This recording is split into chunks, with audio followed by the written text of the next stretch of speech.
Hello बच्चों, मैं आज पढ़ाऊंगा आपको चैप्टर नंबर 6 जल टरबाइन तथा पंप। पहला टॉपिक जल टरबाइन। जैसा कि मैंने आपको पिछले साल थर्मल में भी बताया था, जल टरबाइन वह मशीन है जिसमें जल की उपलब्ध ऊर्जा को यांत्रिक ऊर्जा में बदला जाता है। इस प्रकार जो यांत्रिक ऊर्जा प्राप्त होती है उसका उपयोग हम विद्युत जलित चलाने में करते हैं, जिससे कि हमें विद्युत का उत्पादन प्राप्त होता है, और इस विधि को जल विद्युत उत्पादन विधि कहते हैं।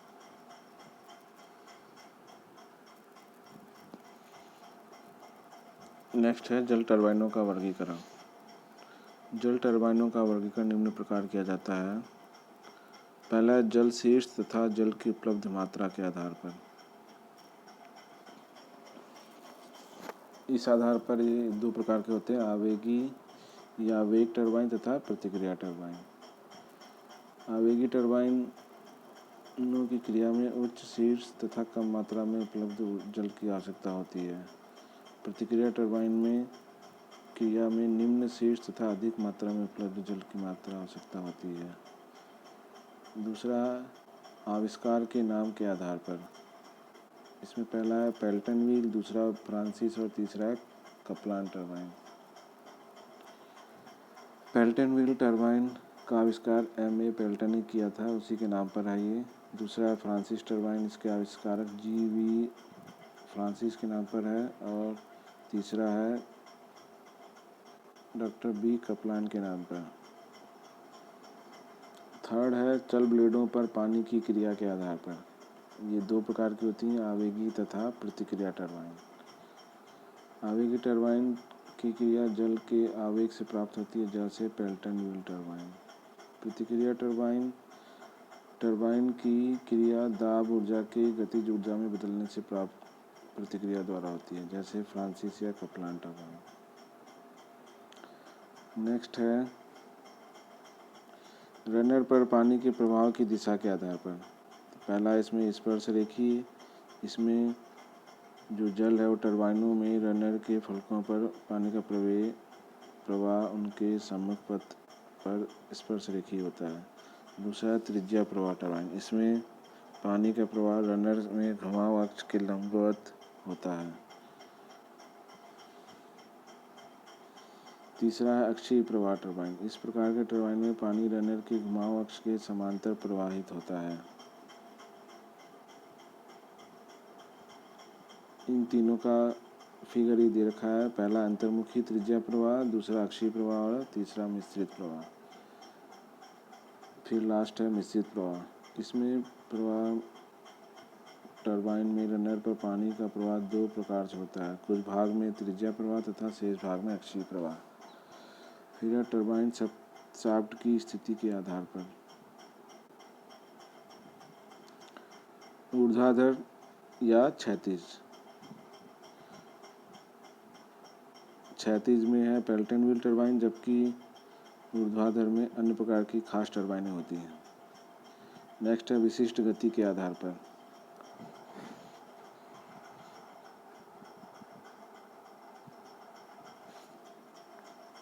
पहला है 10 से 35 मीटर इकाई विशिष्ट गति टरबाइन, दूसरा है 35 से 60 मीटर इकाई गति विशिष्ट टरबाइन।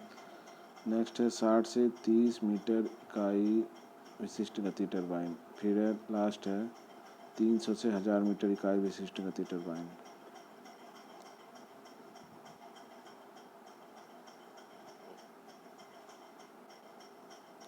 आइए अब पढ़ते हैं आवेगी टरबाइन के बारे में।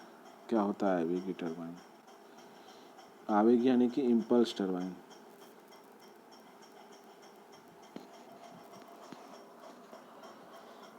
आवेगी टरबाइन में जल की गतिज ऊर्जा का प्रयोग करते हैं। इस टरबाइन के रनर की परिधि पर अनेक बकेट लगी होती है, जैसा कि दाहिनी तरफ चित्र में दिखाया गया है। ये बकेट एक रनर के ऊपर लगी होती हैं और रनर के अंदर एक शाफ्ट लगा होता है। रनर पर प्रवेश से पूर्व पानी को नोजल में से प्रवाहित कर उसकी संपूर्ण ऊर्जा को गतिज ऊर्जा में बदल दिया जाता है। नोजल से पानी जब उच्च वेग पर बाहर आता है और बकेट से टकराकर रोटर को ऊर्जा प्रदान करता है। जब ये बकेट से टकराता है तो उसमें एक आवेग उत्पन्न होता है, जिसके वजह से यहाँ पर ऊर्जा प्राप्त हो रही है, अतः इसे आवेगी टरबाइन कहते हैं। टरबाइन का रनर वायुमंडल में खुला रहता है, इसलिए इसके केसिंग में वायुमंडलीय दाब बना रहता है और बकेटों पर पानी का प्रवाह भी वायुमंडलीय दाब पर होता है।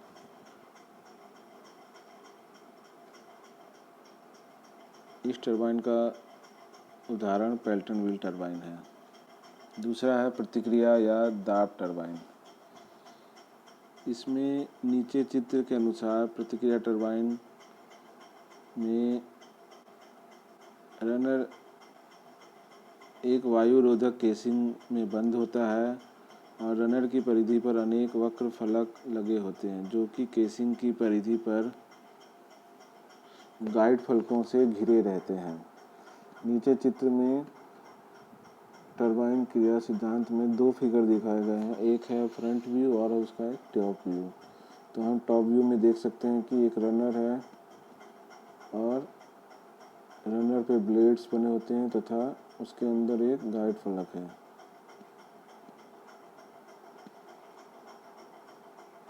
उसके बाहर गाइड फलक लगे हुए हैं। जल स्रोत से पानी सर्वप्रथम पेनस्टॉक के माध्यम से टरबाइन के केसिंग में आता है,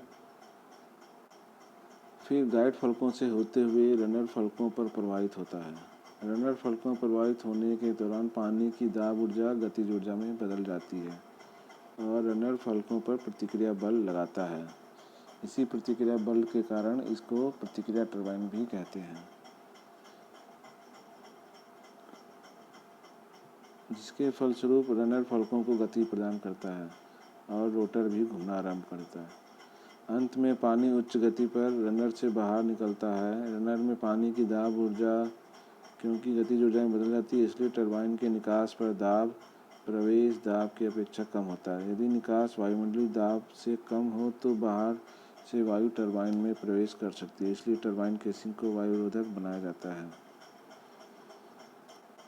जिसके लिए एक ड्राफ्ट ट्यूब का प्रयोग करते हैं। टरबाइन केसिंग में क्योंकि पानी का उच्च दाब होता है, इसलिए रनर में पानी पूरी तरह भरकर प्रवाहित होना चाहिए। यदि टरबाइन से पानी का विसर्जन वायुमंडलीय दाब पर होगा तो टरबाइन को टेल रेस के तल से ऊंचा रखा जाता है, जिससे कि पानी का विसर्जन आसानी से हो सके।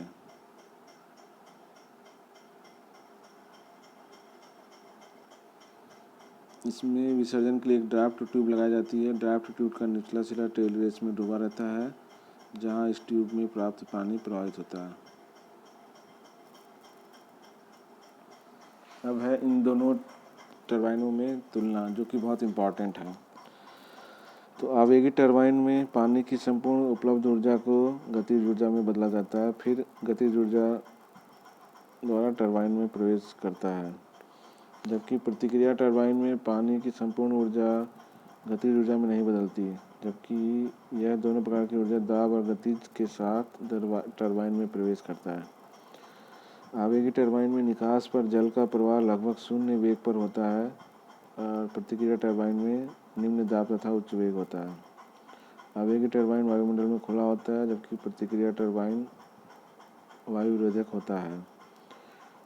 आवेगी टरबाइन में केसिंग जल से पूरा भरकर प्रवाहित होना आवश्यक नहीं है, जबकि प्रतिक्रिया टरबाइन में पूरा भरना आवश्यक है। टरबाइन पर केवल जल की गतिज ऊर्जा में कार्य किया जाता है, जबकि इसमें दोनों जल की गतिज और दाब ऊर्जा का प्रयोग किया जाता है। टरबाइन में जल का प्रवेश व्हील की संपूर्ण परिधि पर या परिधि के कुछ भाग पर होता है। इसमें जल का प्रवेश व्हील की संपूर्ण परिधि पर होना आवश्यक है। आवेगी टरबाइन जल के उच्च शीर्ष पर कार्य करते हैं, जबकि प्रतिक्रिया टरबाइन जल के मध्यम या निम्न शीर्ष पर कार्य करते हैं।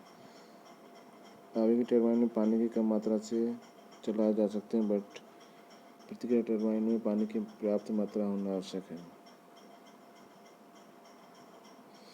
अब पढ़ेंगे हम पेल्टन व्हील टरबाइन के बारे में डिटेल्स में। पेल्टन व्हील टरबाइन का आविष्कार अमेरिकी इंजीनियर लेम्टर एलन पेंटल ने किया था। यह एक स्पर्शरेखीय प्रवाह आवेगी टरबाइन है। पेल्टन व्हील में जल की दाब ऊर्जा गतिज ऊर्जा में बदल जाती है। जब इस जल को एक नोजल से गुजारते हैं तो तीव्र गति का जेट बनाया जाता है। यही जेट बेल्टन व्हील की ब्लेडों या बकेट को घुमाने के कार्य करता है। यह टरबाइन उन स्थानों पर प्रयोग की जाती है जहां जल की अपेक्षाकृत कम मात्रा तथा उच्च शीर्ष लगभग 200 मीटर से अधिक पर उपलब्ध हो। इसकी दक्षता 85% तक हो सकती है तथा यह 10 मेगावाट तक शक्ति उत्पन्न कर सकती है। रचना तथा कार्यविधि। इसकी रचना में प्रमुख भाग होते हैं नोजल, रनर तथा बकेट, केसिंग और ब्रेकिंग जेट। जैसा कि आप फिगर में देख रहे हैं, एक पेन स्टॉक से पाइप आया है जिसके मुंह पर नोजल लगा है और वहीं पर एक स्पीयर लगा हुआ है। नोजल की से जो पानी की धार है वो इस तरह से होती है कि वो हमेशा धारें बकेट पे पड़े। बकेट जो है एक रनर पे लगाया जाता है और रनर के बीच में एक शाफ्ट लगी होती है जो कि रनर शाफ्ट कहलाती है। यही इस शाफ्ट का दूसरा सिरा जनरेटर शाफ्ट से जुड़ा होता है। इसमें ऊपर की ओर केसिंग के बाहर एक ब्रेकिंग जेट भी लगाई जाती है।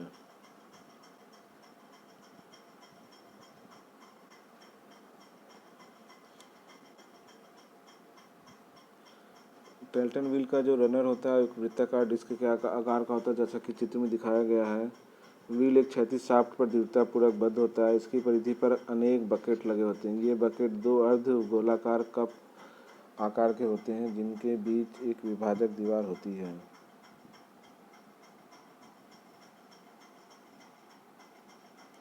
केसिंग का कार्य जेट को बकेट पर टकराने के बाद जल के इधर उधर छिटकने से रोकने के लिए है और जल को टेल रेस की तरफ ले जाने में भी सहायक होता है। ये ब्रेकिंग जेट जब जड़ टरबाइन के घूमते हुए पहिए को रोकने की आवश्यकता होती है तब स्पीयर को अग्र दिशा में चलाकर नोजल को पूर्णतः बंद करना पड़ता है। परंतु नोजल बंद होने के बाद भी पहिया रुकने से पूर्व कुछ समय तक जड़त्व के कारण घूमता है। पहिए को कम समय में रोकने के लिए एक छोटी नोजल केसिंग के ऐसे स्थान पर लगा देती है जहाँ से पानी का जेट बकेट के पृष्ठ पर टकराता रहे, जिससे कि गति को रोका जा सके या एक ब्रेक का कार्य कर सके।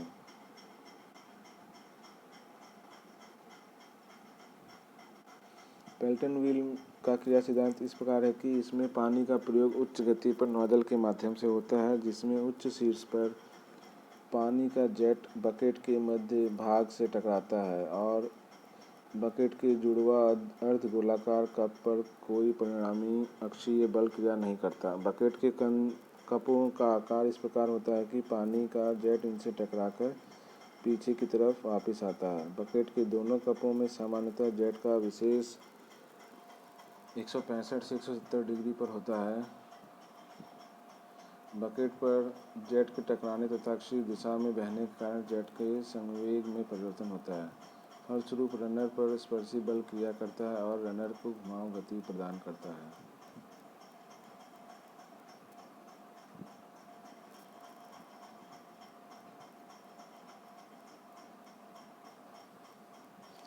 टरबाइन रनर की गति को एक गवर्निंग यंत्र विन्यास द्वारा नियंत्रित किया जाता है। यह यंत्र विन्यास टरबाइन पर भार बदलने की दशा में टरबाइन में जा रहे पानी की मात्रा को अपने अनुसार नियंत्रित करता है, जिससे कि रनर की गति नियत रहती है।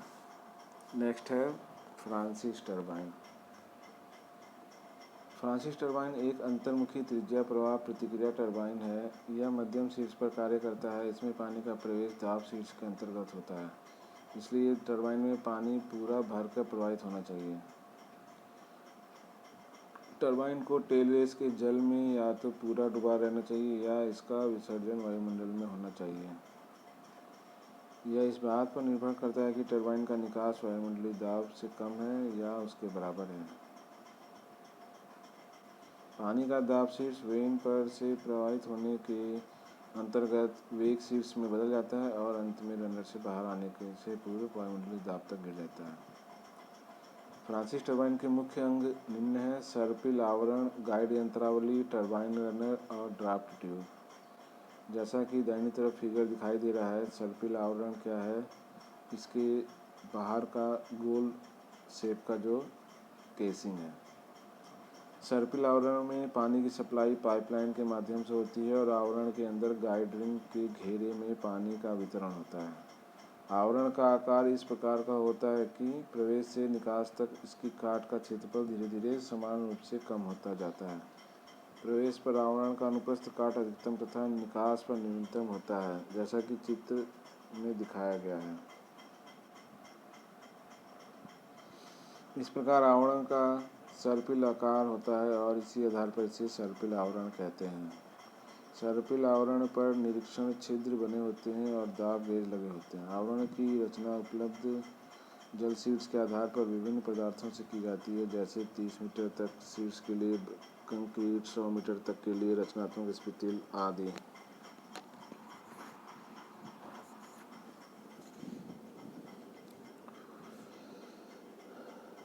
नेक्स्ट है गाइड यंत्रावली।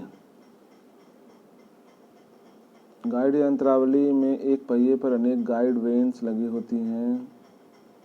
यह पहिया दो रिंगों के बीच स्थित होता है, जैसा कि चित्र में दिखाई दे रहा है, और यह सर्पिल आवरण से दृढ़तापूर्वक जुड़ा रहता है। सभी गाइड वेन अपने पिवट पर घूम सकती हैं तथा इनका कोणीय स्थिति में परिवर्तन करने के लिए आवश्यक यंत्रावली भी होती है। यह यंत्रावली टरबाइन के गवर्नर द्वारा नियंत्रित होती है। गवर्नर का कार्य टरबाइन की विभिन्न भार स्थितियों में उसकी गति को समान बनाए रखना है। गाइड वेन सामान्यतः ढलवा इस्पात की बनी होती है। Turbine runner. टरबाइन रनर में अनेक रनर ब्लेड होते हैं, जैसा कि चित्र में दिखाया गया है। यह रनर टरबाइन शाफ्ट पर कुंजी की सहायता से जुड़ा होता है। टरबाइन शाफ्ट क्षैतिज या ऊर्ध्व में होती है। पहली स्थिति में टरबाइन को क्षैतिज टरबाइन तथा दूसरी स्थिति में ऊर्ध्व टरबाइन कहते हैं। रनर ब्लेडों की सतह बहुत चिकनी बनाई जाती है। रनर ढले हुए एक खंड के रूप में हो सकता है या प्लेटों को जोड़कर बनाया गया हो सकता है। निम्न शीर्षों के लिए रनर ढलवा लोहे के, परंतु उच्च शीर्षों के लिए रनर को इस्पात का या उपयुक्त लोहे का बनाया जाता है। चौथा है ड्राफ्ट ट्यूब। रनर से बाहर प्रवाहित होने के पश्चात पानी का निकास ड्राफ्ट ट्यूब के माध्यम से ट्रेल रेस में किया जाता है। ड्राफ्ट ट्यूब सामान्यतः ट्रेल रेस के जल में लगभग 1 मीटर गहराई तक डूबी रहती है। प्रतिक्रिया टरबाइनों में ड्राफ्ट ट्यूब के निम्न कार्य होते हैं। जल शीट्स में वृद्धि होती है। यह वृद्धि ट्रेल रेस के ऊपर रनर की ऊंचाई के बराबर होती है और टरबाइन की दक्षता में वृद्धि होती है। अब आइए देखते हैं इसका क्रिया सिद्धांत। तो जल स्रोत में टरबाइन तक जल का प्रवाह पेनस्टॉक के माध्यम से उपलब्ध शीर्ष पर होता है। पेनस्टॉक टरबाइन के सर्पिल आवरण से जुड़ा होता है। आवरण में प्रवाहित होने के बाद जल गाइड वेनों में जाता है, जहां उसे प्रवाह की निश्चित दिशा प्राप्त होती है। गाइड वेनों में फिर पानी रनर वेनों में जाता है और अंत में ड्राफ्ट ट्यूब से होकर ट्रेल रेस में पहुंचता है। ड्राफ्ट ट्यूब हमेशा ट्रेल रेस में डूबी रहती है। आवरण में जल का प्रवेश उच्च दाब शीर्ष तथा निम्न गतिज शीर्ष पर होता है। यह जल जब किन्हीं दो गाइड वेनों के बीच संकीर्ण मार्ग से होकर बढ़ता है तो इसकी कुछ दाब ऊर्जा गतिज ऊर्जा में बदल जाती है। फिर यह जल स्तर रनर वेनों में प्रवेश करता है, जहां वेनों से प्रवाहित होने के अंतर्गत इसकी अधिकांश दाब ऊर्जा पुनः गतिज ऊर्जा में बदलती है। अंत में रनर से निकलकर जल निम्न दाब तथा उच्च गति पर ड्राफ्ट ट्यूब में चला जाता है। इस प्रकार गाइड वेन के प्रवेश तथा निकास के बीच द्रव दाब अंतर और रनर में प्रवेश और निकास के बीच दाब अंतर स्थापित हो जाता है। इस दाब अंतर के कारण तथा रनर वेन पर जल के संवेग में अंतर के कारण रनर पर स्पर्शी बल क्रिया करता है, रनर को घूर्णी गति प्रदान करता है। फ्रांसिस टरबाइन की दक्षता लगभग 80% होती है और यह 150 मेगावाट तक की शक्ति उत्पन्न कर सकता है। पेल्टन व्हील की तुलना में फ्रांसिस टरबाइन के लाभ। फ्रांसिस टरबाइन में कार्यकारी शीर्ष में बदलाव लाने को आसानी से नियंत्रित किया जा सकता है। इसका समान शक्ति उत्पादन के लिए पेल्टन व्हील की तुलना में फ्रांसिस टरबाइन का रनर का आकार छोटा और मितव्ययी होता है। फ्रांसिस की तुलना में पेल्टन व्हील की आंतरिक दक्षता घिसाई के साथ तेजी से कम होती है। हानियाँ: पेल्टन व्हील की तुलना में फ्रांसिस टरबाइन में निम्न हानियाँ हैं। उच्च शीर्ष: फ्रांसिस टरबाइन में गंदा पानी तेजी से साथ घिसाई कर सकता है। कैविटेशन का खतरा बना रहता है। निरीक्षण तथा मरम्मत कार्य करना अपेक्षाकृत कठिन है। यदि फ्रांसिस टरबाइन 50% से कम शीर्ष पर लंबे समय तक कार्य करते हैं तो उनकी दक्षता कम हो जाती है और कैविटेशन का खतरा बढ़ जाता है।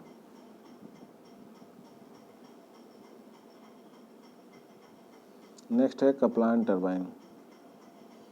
कप्लान टरबाइन अक्षीय प्रवाह प्रतिक्रिया टरबाइन का एक प्रकार है जिसमें जल शाफ्ट के समांतर प्रवाहित होता है। यह टरबाइन निम्न शीर्ष पर कार्य कर सकता है परंतु इसमें पानी की अपेक्षाकृत अधिक मात्रा की आवश्यकता होती है। इसकी रचना लगभग फ्रांसिस टरबाइन की रचना के समान ही होती है। इसमें भी सर्पिल आवरण, गाइड वेन, ड्राफ्ट ट्यूब तथा रनर आदि होते हैं परंतु रनर की रचना कुछ भिन्न होती है। इसमें वेनों की संख्या 3 से 8 तक होती है जबकि फ्रांसिस में वेनों की संख्या 16 से 24 तक होती है। रनर की आकृति शिप प्रोपेलर जैसी बनी होती है इसलिए इस कप्लान टरबाइन को प्रोपेलर टरबाइन भी कहते हैं जैसा कि चित्र में दिखाई दे रहा है। ये देखिए इसका जो मुख्य शेप है वो काफ़ी कुछ फ्रांसिस टरबाइन से मिल रहा है। बस इसका जो रनर शाफ्ट है या टरबाइन रनर है वो अलग है तो वो साइड में फिगर में अच्छे से दिखाई दे रहा है। तो आप लोगों ने देखा होगा शिप में जैसे नीचे लगा रहता है तो वैसे ही कुछ शेप का।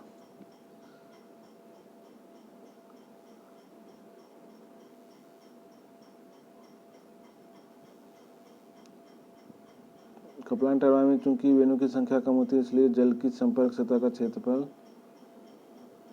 घट जाता है, साथ ही फ्रिक्शनल रेजिस्टेंस भी कम हो जाता है। अतः टरबाइन निम्न शीर्ष पर कार्य कर सकता है। कप्लान टरबाइन में 1,20,000 तक की सीमा की आवश्यकता उत्पन्न की जा सकती है। इसकी क्षमता 90% तक होती है और यह 4 से 24 मीटर तक जल शीर्ष पर कार्य करता है। फ्रांसिस की तुलना में कप्लान टरबाइन के निम्न लाभ हैं। यह समान शक्ति उत्पादन के लिए अधिक सघन तथा आकार में छोटे होते हैं। इसकी यांत्रिक भार पर दक्षता अधिक होती है तथा ब्लेडों की संख्या कम होने से घर्षण हानियाँ कम हैं।